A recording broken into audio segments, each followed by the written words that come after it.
My name is Abraham, and this is my journey of faith. My Jesus and I adventures. Long ago, in the ancient city of Ur, there lived a man named Abraham.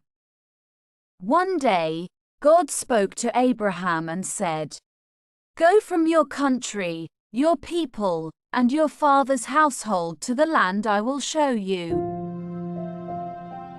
Abraham obeyed God's command and set out on a journey with his wife Sarah.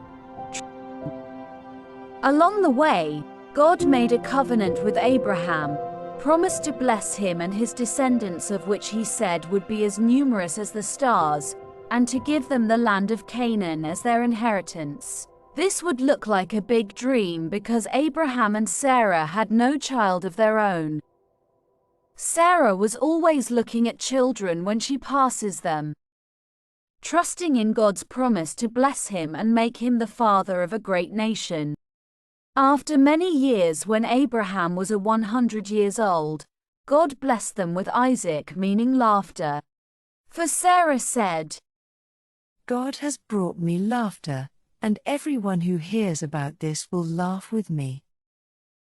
On their life's journey were a series of events. In the land of Canaan, they encountered famine, but they trusted in God's promise to sustain them through difficult times.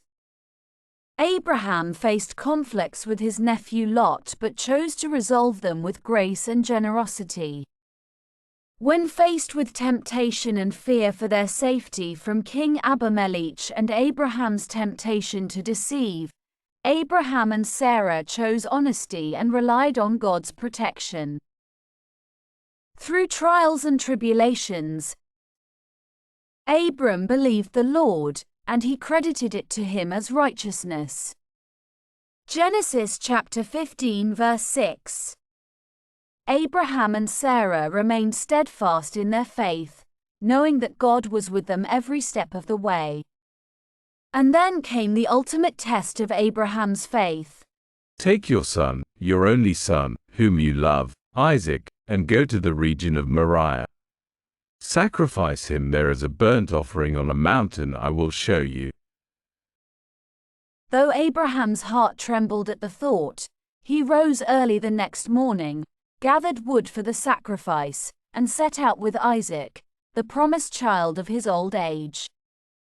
As they journeyed together, Isaac questioned his father about the missing lamb for the sacrifice.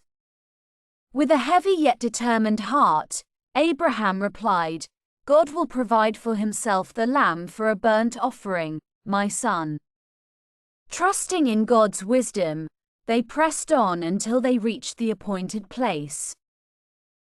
Upon arrival, Abraham built an altar and bound Isaac, his beloved son, upon it. As tears welled in his eyes, he raised the knife to obey God's command. In that moment of ultimate obedience, an angel of the Lord called out to him, "Abraham, Abraham, do not lay your hand on the boy or do anything to him, for now I know that you fear God, seeing you have not withheld your son, your only son, from me." Abraham's faithfulness was rewarded, and he beheld a ram caught in a thicket nearby, provided by God as a substitute for Isaac. With grateful hearts, father and son offered the ram as a sacrifice, and Abraham named the place, "The Lord will provide." In this profound act of obedience, Abraham demonstrated unwavering faith and trust in God's sovereignty, even when faced with the greatest of trials. His obedience serves as a timeless example of surrendering to God's will, knowing that He is faithful to provide and fulfill His promises. Press the subscribe button to know when we release another video.